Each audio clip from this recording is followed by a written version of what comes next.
자, 오늘 성경 본문은 그 땅에 기근이 들었으므로라는 말씀으로 시작이 돼요. 자, 여기서 그 땅은 이 하나님께서 이 아브라함에게 약속하셨던 이 젖과 꿀이 흐르는 가나안 땅을 말합니다. 그 모양이 이 초승달을 닮았다라고 해서 이 비옥한 초승달 지역이라 불릴 정도로 아주 좋은 땅이었어요. 자, 근데 그 땅에 이 기근이 들었어요. 아브라함은 하나님의 말씀을 따라 이 고향과 친척과 또 아버지의 집을 떠나 가나안 땅으로 왔습니다. 자, 이 당시 고대 근동 사회에서는 이 모든 가족과 친척이 함께 움직이는 그런 시족 공동체였어요. 자, 그렇기 때문에 고향과 친척과 아버지의 집을 떠난다라고 하는 것은 사실은 굉장히 위험한 그런 일이었습니다. 자, 그럼에도 불구하고 아브라함은 내가 내게 보여줄 땅으로 가라는 그 하나님의 말씀을 따라서 이 갈대아인의 우르에서 떠나 이 하란을 거쳐 이 마침내 가나안 땅에 이 도착을 했습니다. 자, 그런데 그 땅에 이 기근이 들었어요. 자, 10절 마지막에 보게 되면 그 땅에 기근이 심하였음이니라 라고 말하고 있는 것처럼 아주 심한 그런 기근이었습니다. 자, 이 기근이라고 하는 것은 이 먹을 식량이 부족한 것을 말합니다. 전쟁이나 메뚜기 때 같은 그런 재난일 때문일 때도 있지만 주로 이 가뭄 때문일 때가 더 많아요. 자, 근데 이 가나안이 있는 이 팔레스타인 지역은 이 건기와 우기가 뚜렷해서 이 우기인 겨울에 겨울과 봄에 이 비가 오지 아니하면 이 비옥한 땅이 순식간에 이 사막과 같이 이 황폐한 땅으로 변해버리게 됩니다. 자, 그래서 우리가 성경을 보면 이 기근으로 인해서 이 가나안 아래에 있는 애굽으로 내려가는 일이 이 종종 있었어요. 자, 그래서 우리가 창세기 26장에서는 이 아브라함의 아들인 이삭이 기근을 피해서 애굽으로 내려가려고 했고, 또 창세기 47장에서는 이 요셉의 형제들이 애굽에 내려가서 이 애굽의 왕 바로에게 이렇게 말을 합니다. 가나안 땅에 기근이 심하여 종들의 양떼를 칠 곳이 없으므로 이곳에 거류하고자 왔사오니 원하건대 종들로 고센 땅에 살게 하소서. 자, 그러니까 이 요셉의 형제들도 이 가나안 땅에 살다가 이 기근을 피해서 이 애굽으로 내려갔습니다. 또 우리가 룻기서 1장 1절 말씀에 보면 이 룻의 어머니인 그 시어머니인 나오미도 원래는 가나안 땅에 살았는데 그곳에 이 흉년이 들었어요. 자, 그래서 이 남편을 따라 아들 둘을 데리고 이 사해 동쪽 아래에 있는 이 모압 지역으로 내려가게 됩니다. 자, 그리고 거기서 모압 여인이었던 이 룻을 이 며느리로 맞이하게 됩니다. 자, 여러분, 이 가나안 땅은 하나님께서 아브라함에게 약속하셨던 땅이었고, 또 이스라엘에게는 이 젖과 꿀이 흐르는 그런 땅이라고 말씀하셨어요. 자, 근데 그런 땅이 하나님께서 약속하셨던 땅이 이 가뭄과 전쟁과 재해로 인해 이 기근이 심해졌다라고 하는 것이 놀랍지 않으십니까? 자, 우리가 이것을 이해하려면 왜 가나안이 젖과 꿀이 흐르는 복된 땅인지를 우리는 정확하게 알아야 합니다. 자, 우리가 출애굽기 33장 말씀에 보게 되면 이 하나님께서 모세에게 이 이스라엘 백성을 이끌고 아브라함과 이삭과 야곱에게 맹세하여 주기로 한 이 가나안 땅으로 올라가라라고 그렇게 말씀을 하십니다. 자, 그러나 하나님은 그 땅에 함께 가지 않겠다라고 말씀합니다. 자, 이스라엘이 목이 곧은 백성이라서 이 하나님을 온전히 따르지 않기 때문에 그곳에 함께 가지 않으시겠다라고 하는 것이었어요. 자, 그러자 이 모세가 진 밖에 장막을 치고 백성들을 기다리게 한 후에 이 홀로 하나님께 나아갑니다. 자, 그리고 하나님께 이렇게 기도를 드려요. 주께서 친히 가지 아니하시려거든 우리를 이곳에서 올려 보내지 마옵소서. 자, 여러분, 가나안이 젖과 꿀이 흐르는 땅이라 할지라도 하나님이 함께 가지 않으시면 아무 소용이 없다라고 하는 것이에요. 자, 가나안은 분명 젖과 꿀이 흐르는 그런 비옥한 땅이었습니다. 자, 그러나 하나님께서 때에 따라 이른 비와 늦은 비를 내려주지 않으면 이 금방 말라버리게 되는 그런 사막과 같은 황폐한 땅이 되어버렸어요. 자, 그래서 가나안 땅은 항상 이 하나님을 바라보며 살아야 하는 그런 땅이었습니다. 자, 이처럼 가나안 땅은 하나님이 함께 계셔야만 이 젖과 꿀이 흐르는 그런 비옥한 땅이 될 수가 있는 것이에요. 가나안 땅이 하나님이 약속하신 축복의 땅인 것은 그 땅에 기근이 없기 때문이 아니었어요. 하나님을 의지하며 살아가는 곳이었기 때문에 바로 기근이 있는 그 땅이 오히려 축복의 땅이었다라고 하는 것입니다. 자, 근데 우리가 신앙생활도 마찬가지예요. 모든 문제가 해결되고 아무런 시련이 없기 때문에 우리가 예수님을 믿는 게 아닙니다. 예수님을 믿어도 여전히 우리의 삶 가운데는 어려운 일이 일어나고 또 우리가 감당하기 힘든 그런 시련들이 때때로는 우리에게 찾아오기도 해요. 자, 그럼에도 불구하고 예수님을 믿는 것이 축복인 것은 자, 그런 문제와 시련 가운데서 오히려 우리가 하나님을 더 신뢰하고 또 의지하게 되기 때문이다라고 하는 것입니다. 그러니까 복 있는 자의 삶도 마찬가지인 것이에요. 너는 복이 될지라는 말씀은 여러분들 아무런 어려움이 없을 것이다 라는 그런 뜻이 아닙니다. 아브라함이 가나안 땅에 도착해서 가장 먼저 이 기근을 만났던 것처럼 오히려 더 많은 문제와 시련이 우리에게 다가올 수도 있어요. 자, 그럼에도 불구하고 우리가 오직 하나님만을 신뢰하는 것, 자, 그것이 바로 복 있는 자의 그런 삶인 것이에요. 자, 그렇다면 우리의 삶 가운데 이런 기근이 찾아왔을 때, 영적인 기근이 우리 가운데 찾아왔을 때 우리는 어떻게 해야 할까요? 자, 먼저 우리는 믿음으로 구하고 의심하지 말아야 합니다.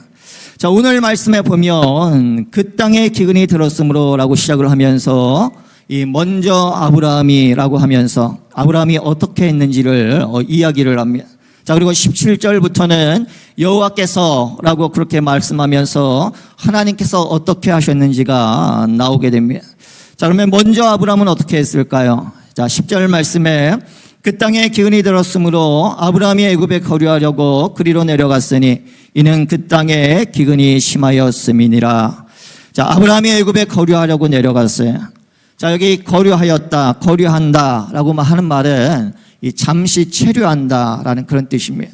자, 그러니까 영구적으로 살려고 하는 것은 아니지만, 자, 그래도 이제 기근이 끝날 때까지, 이 해결될 때까지는 이 잠시 애굽 땅에 살기 위해서 그러니까 그리로 내려갔다라고 하는 것이에요. 자, 우리가 구약 성경을 보면 이 가나안에서 애굽으로 갈 때에는 내려간다라고 그렇게 말하고, 또 애굽에서 가나안으로 갈 때에는 이 올라간다라고 그렇게 얘기를 합니다. 그러니까 지리적으로 가나안이 북쪽에 있고 또 애굽이 남쪽에 있기 때문에 그렇게 말하기도 하지만, 자, 그러나 가장 큰 이유는 이 가나안이 조금 높은 산지로 되어 있고 그리고 애굽은 이 낮은 평야로 되어 있기 때문입니다. 자, 이 애굽은 당시에 가장 강한 나라였고 또 세계에서 가장 긴 이 나일강이 흐르고 있었어요. 자, 그래서 다른 나라의 침략을 받지 않았고 또 웬만한 가뭄에도 이 전혀 문제가 없었습니다. 자, 그렇기 때문에 당시의 문헌들을 보게 되면 이 기근과 전쟁을 피해서 이 애굽으로 내려오는 외국인들이 많았다라고 하는 그런 기록들이 있어요. 그러니까 이 당시에는 이 기근이 들었을 때 이 애굽으로 내려가는 것이 그러니까 일반적인 그런 상식이었다라고 하는 것입니다. 자, 어떻게 보면 지금 아브라함은 그러니까 정말 상식적인 그런 행동을 하고 있는 겁니다. 자, 근데 우리가 이 전체적인 말씀을 보면 이 아브라함의 이런 행동을 이 성경이 좋은 의미로 말하고 있지는 않아요. 오히려 우리에게 이 반면 교사로 보여주고 있습니다. 자, 왜 그럴까요? 자, 여러분, 이 애굽으로 내려가는 것 자체가 사실은 잘못된 것이 아니었어요. 자, 당시에는 대부분의 사람들이 그렇게 했었고, 또 아브라함의 아들인 이삭도 또 이삭의 아들인 야곱도 이 기근을 피해서 이 애굽으로 내려갔습니다. 자, 근데 이삭이나 야곱의 경우와 비교했을 때 이 아브라함의 결정과 행동에는 이 중요한 문제가 있었어요. 자, 우리가 창세기 26장 말씀에 보게 되면 이 이삭이 흉년으로 인해서 가나안을 떠나 이 애굽으로 내려가게 됩니다. 자, 그런데 중간에 이 그랄이라고 하는 곳에서 이 하나님의 말씀을 듣게 됩니다. 자, 그래서 우리가 창세기 26장 2절 말씀에 여호와께서 이삭에게 나타나 이르시되 애굽으로 내려가지 말고 내가 내게 지시하는 땅에 거주하라. 자, 애굽은 애굽으로 내려가지 않고 이 하나님의 말씀을 따라서 이 가나안 서쪽에 있는 이 그랄이라고 하는 곳에 이 머무르게 됩니다. 자, 그러니까 이 하나님의 명령을 이 따랐다라고 하는 것이 기근이 들었을 때에는 이 애굽으로 내려가는 것이 상식이었어요. 자, 그러나 하나님의 백성은 이 상식을 따라서 살아가는 것이 아니라 바로 하나님의 말씀을 따라 살아가야 한다라고 하는 것입니다. 자, 이삭은 상식을 따라가지 않고 하나님의 말씀을 따라갔어요. 자, 근데 아브라함의 경우를 보면 이 일에 대해 어디에도 그가 하나님의 뜻을 구하거나 또 하나님의 말씀을 따라 내려갔다라는 말이 전혀 없습니다. 그러니까 아브라함은 하나님의 뜻을 구하지도 않고 자신의 생각을 따라 애굽으로 내려갔다라고 하는 것이, 자, 이것은 아브라함이 이전에 보여준 행동과 사실은 너무나 다른 그런 모습이었어요. 자, 아브라함은 하나님의 말씀을 따라 이 고향과 친척과 그리고 아버지의 집을 떠났습니다. 갈대아인의 우리에서 하란까지 약 1200km 정도를 걸어서 이동해야 했고, 또 다시 하란에서 가나안까지 이 1500km가 넘는 긴 거리를 이동해야 했습니다. 그냥 무려 2700km 떨어진 먼 곳이었음에도 불구하고 아브라함은 하나님의 말씀을 따라서 가나안까지 왔어요. 자, 그런데 그곳에는 이미 그 땅을 차지하고 있는 이 다른 사람들이 있었습니다. 자, 그래서 세겜에서 베델로, 또 베델에서 다시 더 남쪽으로 이 계속해서 옮겨 다녀야만 했습니다. 자, 그런데 그때마다 아브라함이 어떻게 했습니까? 그곳에 제단을 쌓고 하나님의 이름을 부르면서 하나님을 예배했어요. 하나님의 뜻을 그가 항상 구했다라고 하는 것입니다. 자, 그런데 이상하게도 심한 기근이 찾아와서 가나안을 떠나 애굽으로 내려가라고 할 때에는 그가 하나님을 전혀 찾지를 않았어요. 하나님의 이름을 부르지도 않았고 또 하나님을 위해 제단을 쌓지도 않았습니다. 자, 이전에는 하나님의 말씀을 따라 움직였던 그가 이번에는 스스로 결정하고 움직였다라고 하는 것이, 그의 결정과 행동에 있어서 어디에도 하나님을 찾아볼 수가 없습니다. 자, 네, 여러분, 아브라함이 왜 그렇게 했을까요? 자, 우리가 이 아브라함의 입장에서 생각을 해보면 그의 마음 가운데 이 하나님에 대한 의심과 불신이 생겼을 겁니다. 하나님께서 내가 내게 보여줄 땅으로 가라 라고 그렇게 말씀하셨어요. 분명히 내가 너를 큰 민족을 이루고 내게 복을 주어 내 이름을 창대하게 하리니 너는 복이 될지라 라고 말씀을 하셨습니다. 자, 그런데 막상 가서 보니까 현실이 너무나 다른 거예요. 이미 다른 사람들이 그 땅을 차지하고 있었고 또 심한 기근까지 찾아왔습니다. 어떻게 하나님이 약속하신 땅에 기근이 찾아올 수 있나? 어떻게 너는 복이 될지라고 말씀하셨는데 내 인생 가운데 이런 어려운 일이 생길 수가 있나? 자, 아마 아브라함에게 이런 인간적인 생각이 아마 들었을 것입니다. 도저히 하나님의 말씀이 이루어질 것 같지 않았고 또 하나님에 대한 의심과 불신의 마음이 들었을 거예요. 자, 이처럼 하나님에 대한 의심은 우리로 하여금 이 하나님으로부터 멀어지게 만든다라고 하는 것입니다. 더 이상 하나님의 음성을 들을 수 없도록 만들어버려요. 자, 우리가 창세기 3장의 말씀에 보게 되면 이 뱀이 아담과 하와를 하나님으로부터 멀어지게 하는 데는 이 많은 것이 필요하지 않았어요. 하와의 마음 가운데 이 하나님에 대한 작은 의심을 심는 것으로 충분했습니다. 자, 그래서 우리가 창세기 3장 1절 그 하반절 말씀에 하나님이 참으로 너희에게 동산 모든 나무의 열매를 먹지 말라 하시더냐. 자, 이 사단이 하나님이 그 하신 말씀에 더한 것은 이 모든이라고 하는 딱 두 글자였어요. 모든 나무의 열매를 먹지 말라 하더냐. 자, 뱀이 이 짧은 그 한마디는 이 하와의 그 마음 가운데 하나님에 대한 작은 의심을 갖게 했습니다. 자, 그리고 그것이 불신이 되어서 결국은 이 하나님으로부터 멀어지게 만들었어요. 자, 우리가 야고보서 1장 6절에서 성경은 하나님에 대한 믿음과 불신에 대해서 이렇게 말씀을 합니다. 오직 믿음으로 구하고 조금도 의심하지 말라. 의심하는 자는 마치 바람에 밀려 요동하는 바다 물결 같으니 이런 사람은 무엇이든지 주께 얻기를 생각하지 말라. 아멘. 자, 오직 믿음으로 구하고 조금도 의심하지 말라. 그러니까 우리는 의심하지 말아야 할 것을 의심해서는 안 된다라고 하는 것입니다. 우리가 한번 의심하기 시작하면 걷잡을 수가 없어요. 내 삶 전체가 요동치기 시작하고 결국에 우리는 큰 두려움에 빠지게 된다라고 하는 것입니다. 자, 오늘 본문 11절 12절 말씀을 보십시오. 그가 애굽에 가까이 이르렀을 때 그의 아내 사라에게 말하되 내가 알기에 그대는 아리따운 여인이라. 애굽 사람이 그대를 볼 때 이르기를 이는 그의 아내라 하여 나는 죽이고 그대는 살리리니.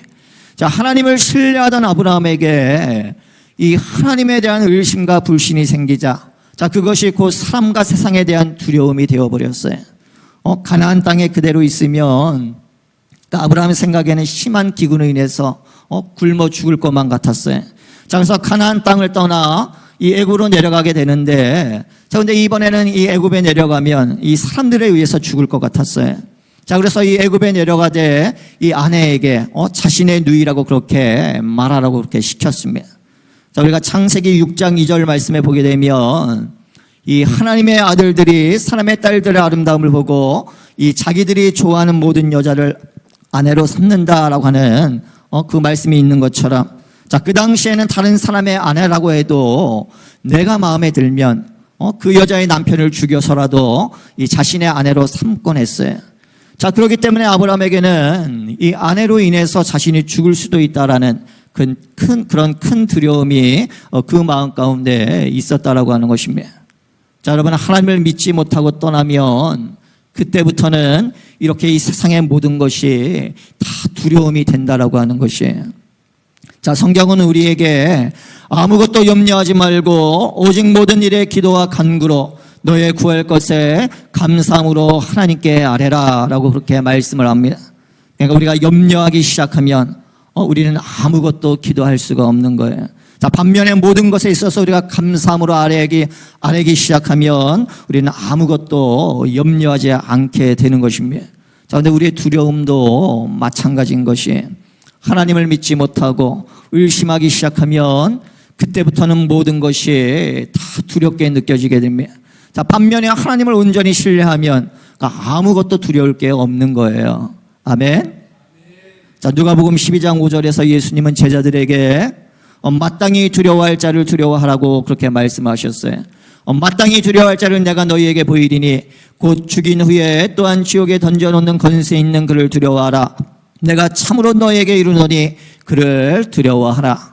자, 우리 사랑하는 성도 여러분, 자, 우리가 두려워해야 할 것은 오직 하나님 한 분이신 줄로 믿으시기를 바랍니다.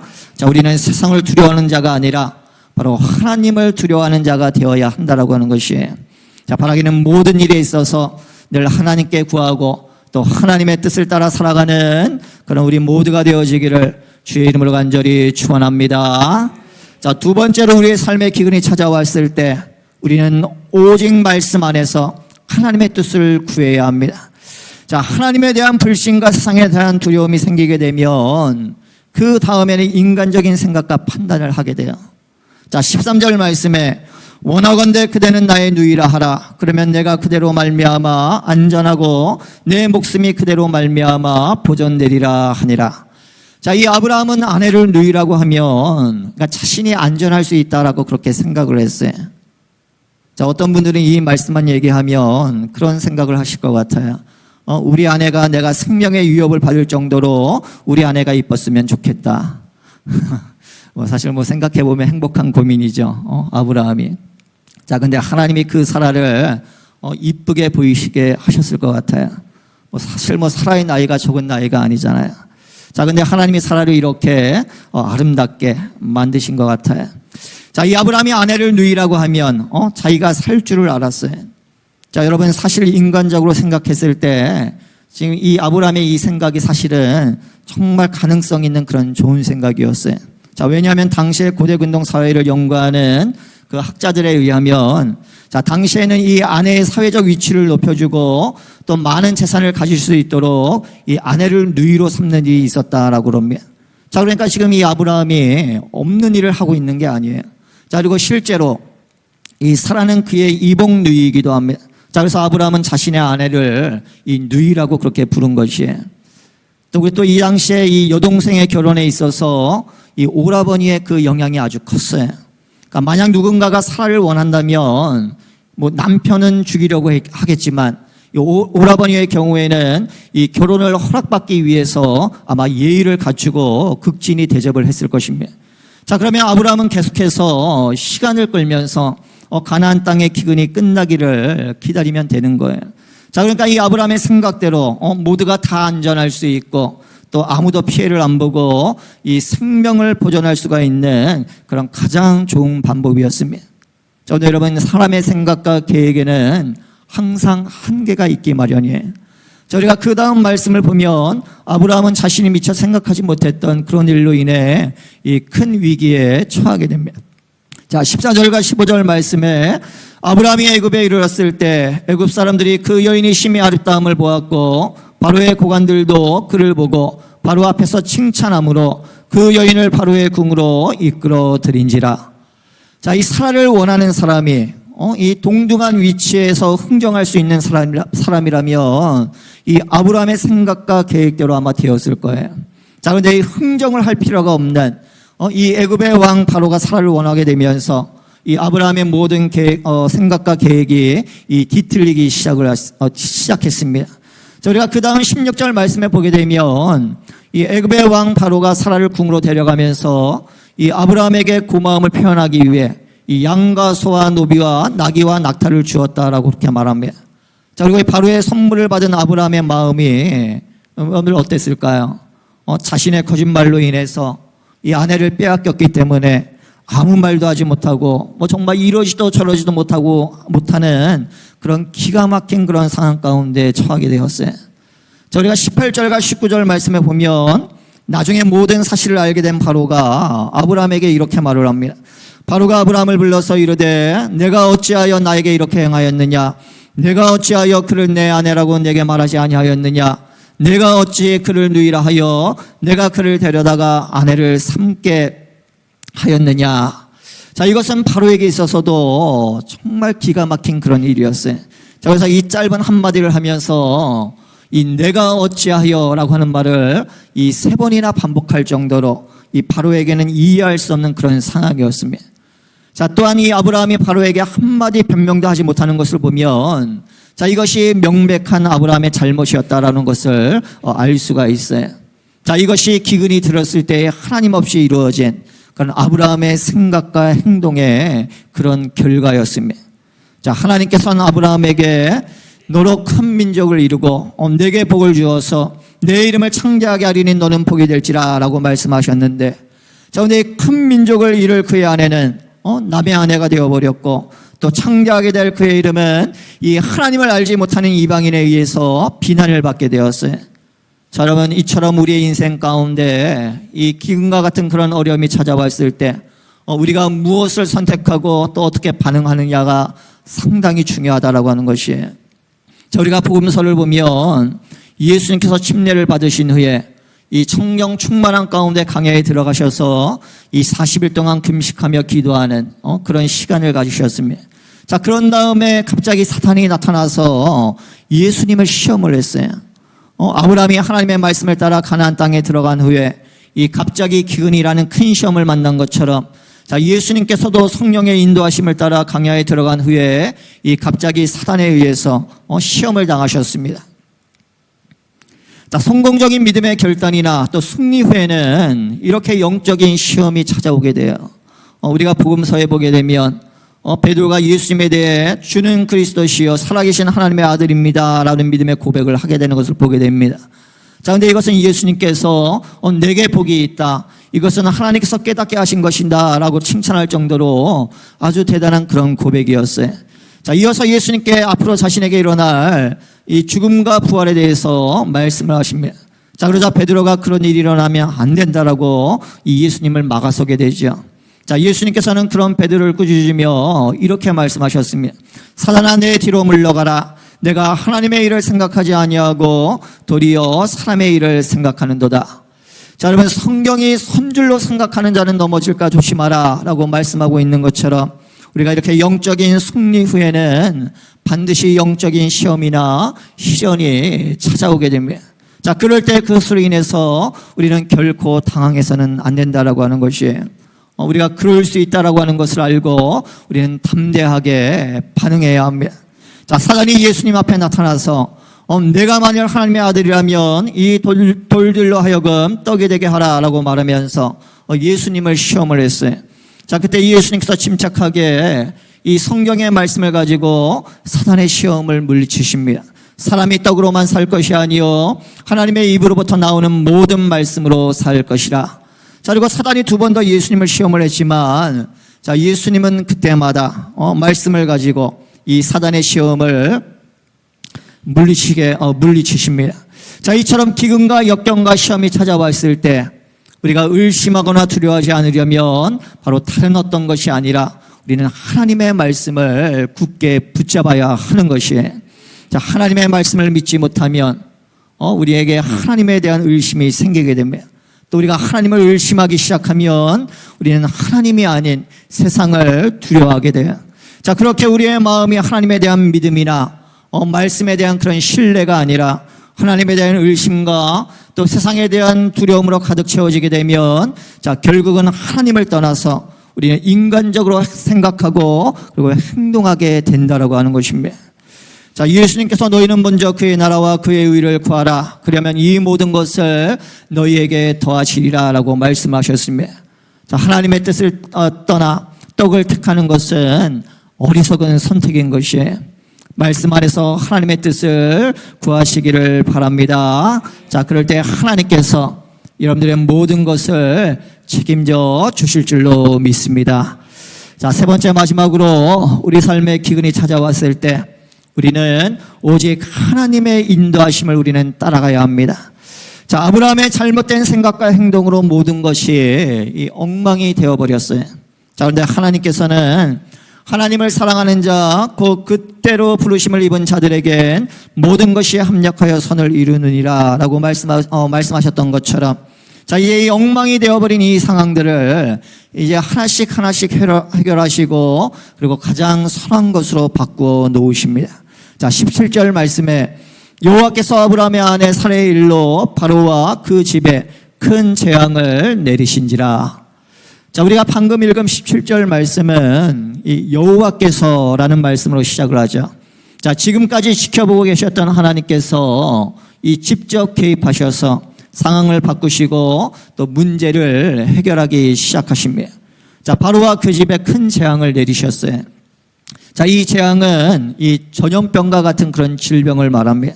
자, 이 고대 근동 사회에서는 이런 질병을 이 하나님의 진노와 심판으로 생각을 했어요.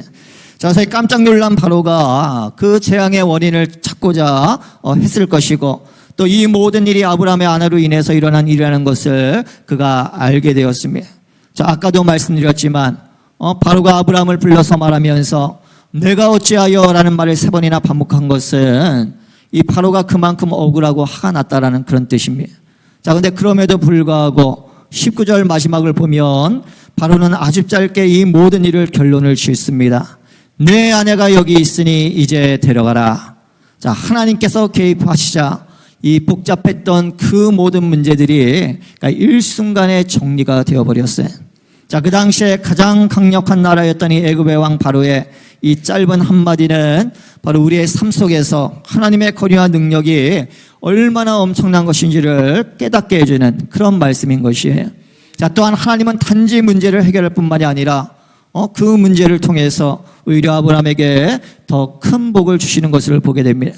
20절 말씀에 바로가 사람들에게 그의 일을 명하매 그들이 그와 함께 그의 아내와 그의 모든 소유를 보내었더라. 아멘. 자, 바로가 처음에 아브라함을 합리하면서 그에게 많은 것들을 주었는데 자, 그런데 이 아브라함을 내보내면서 그의 아내와 함께 그것을 그대로 다 가져가게 했다라고 하는 것이에요. 자, 그러니까 하나님께서는 이 생각지 않았던 방법을 통해서 이 아브라함이 기근을 이길 수 있도록 그렇게 아브라함을 도와주셨다라고 하는 것입니다. 이제 아브라함은 더 이상 이 기근으로 인해서 이 염려할 이유가 없는 것이에요. 자, 그리고 더 놀라운 것은 그 다음에 있죠. 우리가 이어지는 13장의 말씀을 보게 되면 이 아브라함이 애굽에서 나와서 그의 아내와 모든 소유를 가지고 이 가나안 땅으로 다시 올라가게 됩니다. 자, 그래서 우리가 13장 3절 4절 말씀에 그가 네게브에서부터 길을 떠나 베델에 이르며 베델과 아이 사이 곧 전에 장막 찾던 곳에 이르니 그가 처음으로 제단을 쌓은 곳이라 그가 거기서 여호와의 이름을 불렀더라. 아멘. 자, 이 애굽에서 나온 아브라함을 하나님이 어디로 인도하셨습니까? 바로 그가 처음으로 제단을 쌓은 것이라. 하나님은 아브라함을 그가 처음 하나님께 제단을 쌓고 그 예배했던 곳으로 이끄셨어요. 자, 그리고 그가 거기서 여호와의 이름을 불렀다라고 하는 것은 그가 다시 하나님의 이름을 부르며 기도하고 또 하나님을 예배하기 시작했다라고 하는 것입니다. 자, 그러니까 하나님은 단지 이 아브라함을 애굽에서 구원하셨을 뿐만이 아니라 그로 하여금 그 예배를 회복하고 또 기도를 회복하도록 하셨다라고 하는 것입니다. 자, 우리 사랑하는 성도 여러분, 자, 오늘 본문 말씀의 주인공이 누구입니까? 아브라함이 자신의 생각과 계획을 가지고 나아갔을 때 뭐 잘 되는 것 같았죠. 자, 그러나 한순간에 모든 것이 최악이 되어버렸어요. 반면에 하나님께서 개입하시자 그 최악이었던 모든 상황이 가장 선한 것으로 바뀌어버렸습니다. 자, 오늘 말씀의 주인공은 아브라함도 아니고 바로도 아니에요. 바로 오늘 말씀의 주인공은 바로 우리 하나님 아버지이십니다. 자, 그렇다면 여러분들의 인생에 힘든 기근이 찾아왔을 때 그것을 해결하고 또 가장 선한 것을 주실 분이 누구이겠습니까? 바로 우리 하나님이십니다. 하나님이 바로 여러분 인생의 주인이세요. 자, 바라기는 그 하나님만을 신뢰하며 나갈 수 있는 그런 우리 모두가 되어지기를 주의 이름을 간절히 축원합니다. 자, 말씀을 맺겠습니다. 우리 사랑하는 성도 여러분, 자, 잠언의 시혜자는 우리에게 이렇게 권면을 합니다. 너는 마음을 다하여 여호와를 신뢰하고 내 명철을 의지하지 말라. 너는 범사의 그를 인정하라. 그리하면 내 길을 지도하시리라. 아멘. 자, 여러분들의 인생을 복되게 하시고 선하게 하시는 분은 오직 하나님 한 분이심을 여러분들 기억하시기를 바랍니다. 혹시 아브라함과 같이 힘든 인생의 기근 가운데 여러분들 살아가고 계십니까? 내 생각대로 세상의 말대로 내가 무언가를 해보려고 노력하는데 잘 되지 않고 너무 힘들고 또 두려움 가운데 계십니까? 자, 그렇다면 지금이 바로 내 삶 가운데 하나님을 인정하고 우리가 의지할 그런 때예요. 자, 그럴 때 하나님께서 아브라함과 같이 모든 것을 통해서 여러분들의 삶 가운데 가장 선한 것을 이루어 주실 줄로 믿습니다. 하나님이 내 삶의 주인이심을 인정하고 늘 하나님만을 온전히 의지하는 그런 여러분 모두가 되어지기를 주의 이름으로 간절히 축원합니다. 축원합니다.